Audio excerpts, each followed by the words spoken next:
Dumateng para kaneman ingkang badhe kangge jangkepi luaran kula persiapkan, monggo.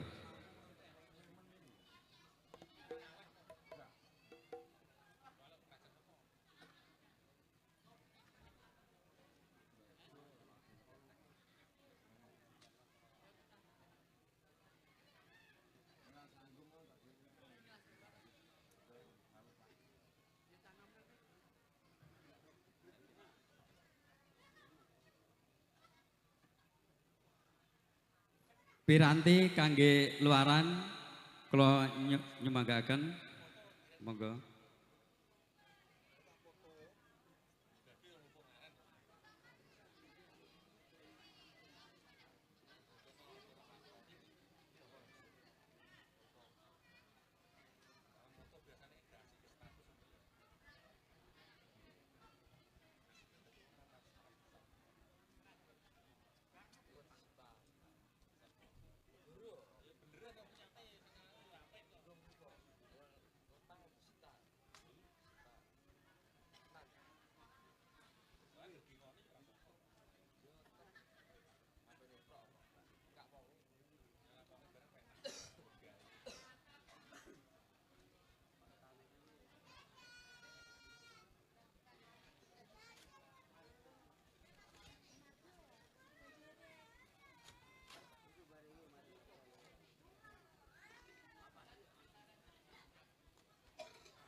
Dumateng warga ageng pangemugati kasuwun wonten ing sangandhaping tatrek lampet utawi pahargyan awit punagi enggal kita tindakaken.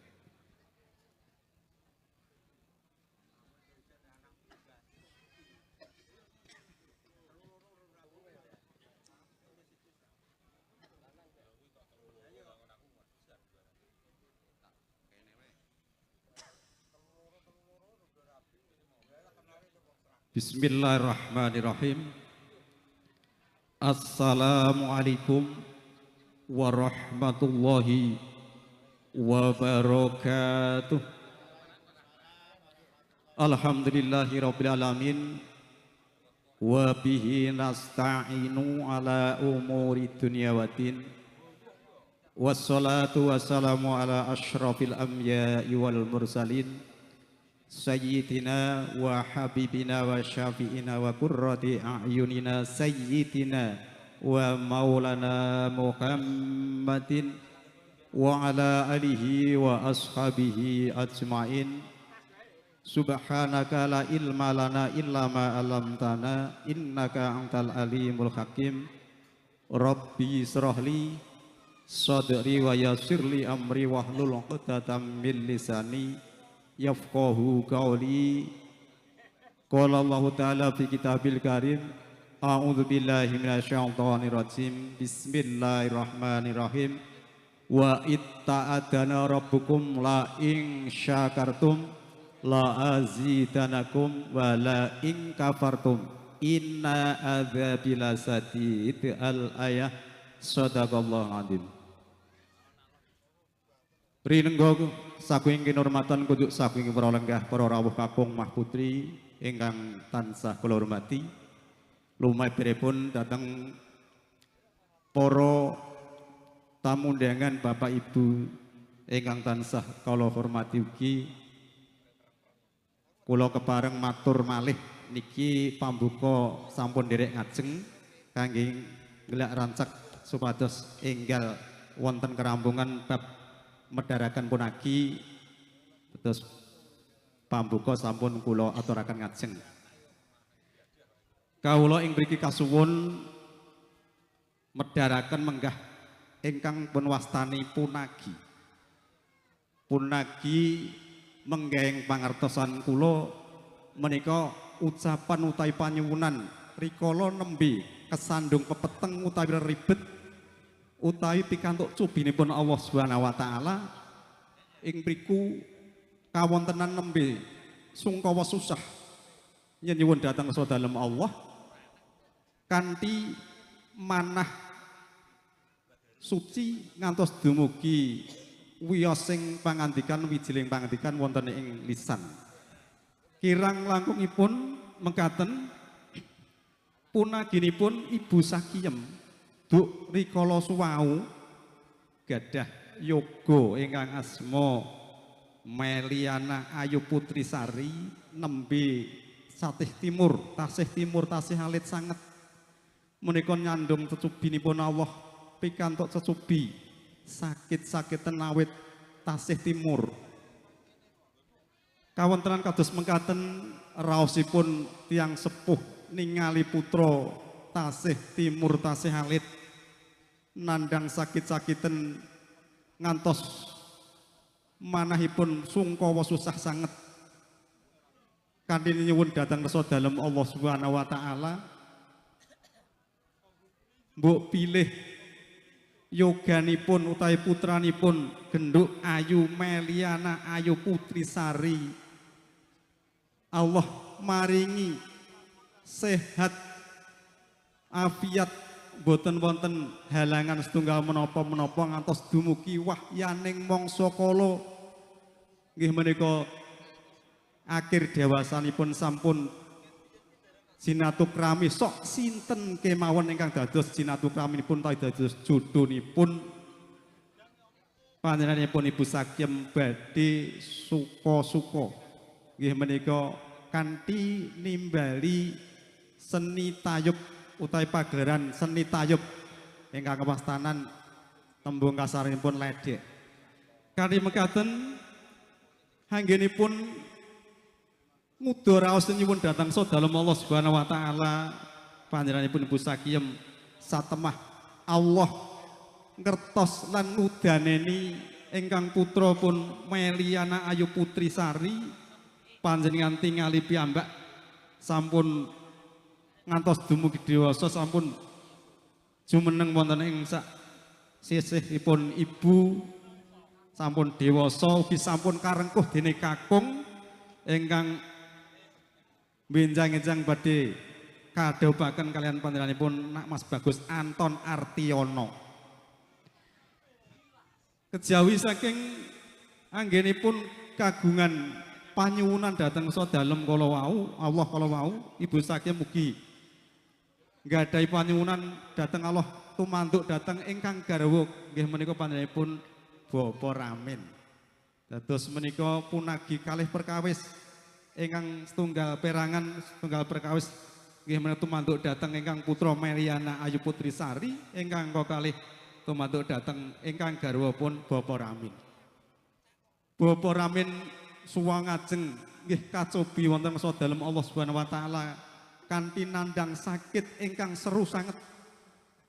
Rikala Genduk Ayu Meliana Ayu Putri Sari menika dipun lamar panjenenganipun Nak Mas Bagus Anton Artiono menika malah piyambakipun gerah wonten juwangi.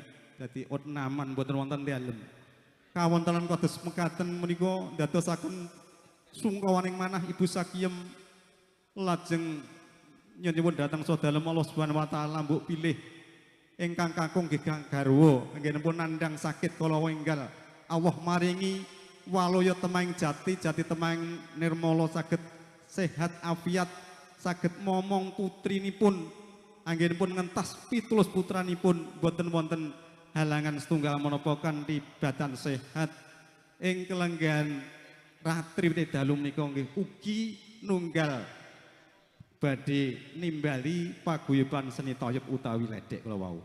Satemah panyuwunan ingkang perkawis ingkang kinten nggih sedaya kula dipun sembadani Allah panjenengan tingali piyambak panjenenganipun Bapak Ramin sehat afiat wonten sak sisih kula menika saestu sedaya berkahipun Allah Subhanahu wa taala kanthi panyuwunanipun ingkang garwa nggih Ibu Sakiem kanthi mekaten panjenenganipun para rawuh kakung Mah Putri ing kelenggan ratri menika kasuwun rawuh kasuwun dados paseksenipun panjenenganipun Ibu Sakiem awit tetumbang Jawi ngoten nek wong nyilih kudu balikke nek wong utang kudu nyaur wong janji kudu nepati.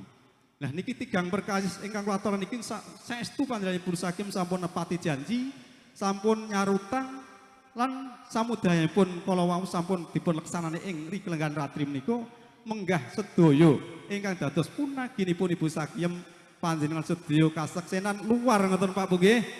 Luar ngoten Pak Bu nggih. Alhamdulillahirabbil alamin kanthi wijil pangandikan luar kala wau mugi-mugi saestu sak pengernipun anggenipun laksanaken punaginipun Ibu Sakiem kantun manggya kasarasan katentram kaharayon katentreman kalujengan pinaringono panjang umur dipun paringi cekap rezekinipun lan dipun paringi aman ayom tentrem anggenipun rekuh putra wayahipun lan dipun paringi gesang ingkang sakinah mawaddah warahmah kanthi pikantuk ridho Allah Subhanahu wa taala amin amin ya rabbal alamin. Mekaten ingkang saged kula aturaken dhateng sanipun para lenggah para rawuh kakung Mah Putri ngingi pribadi kawula nggih semanten pangertosan kula anggen kula ngaturaken ing mbok pilih Purwamadya ngosana anggen kula ngaturaken merati tesaken menggah anggenipun punaginipun Ibu Sakiem kawula tansah lenggana tansah dodo awit al insanu ma khalaq qata wanisyan menungso menika mboten wonten ingkang sarwana kathah kekilapan kekirangan kathah kelepatan awit cubluk ing pangertosan kawula mila mekaten kunjuk saking para lenggah para rawuh kakung Mah Putri mugi kersa hambedah wilasa samudra paksama dhateng bangga kawula minangka puput pepet putra ingkang matur kanthi asesanti teteken ati suci pepayung budi rahayu rahayu rahayune skala nirbaya nirsangsaya suradira jaya kang rat lebur dening pangastuti wanci sawetahipun kula aturaken dhateng Ibu Larasati Dwi manunggal dene pangruwating punagi minangka pamangkasing benang lawe ugi kupat luar kaosmaken mbok pilih mboten lepat menika dipun iringi gending babah dalan. Sumangga nuwun. Assalamualaikum warahmatullahi wabarakatuh.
kare manuk tangkang melu apa ya itu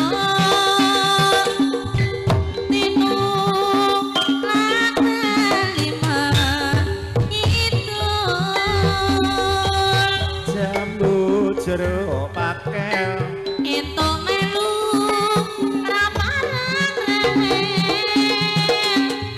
sing ora raja iman ayo kaciper apa jambene sing tak pikir amung sirane rawe rantas malang utuh jarak disampirke omahmu cerak ora ngampirke selamat saking ngarsaning Gusti cilik ratane dilirikmu pawulatane selamat saking ngarsaning Gusti es pasagulane Jawa senadyan pisah aku tetep tresno ana sekala saka kula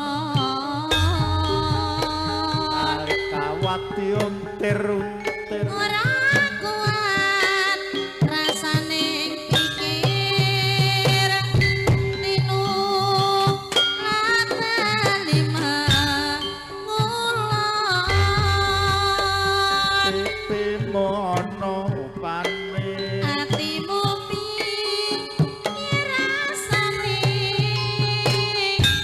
rawe ngantos malang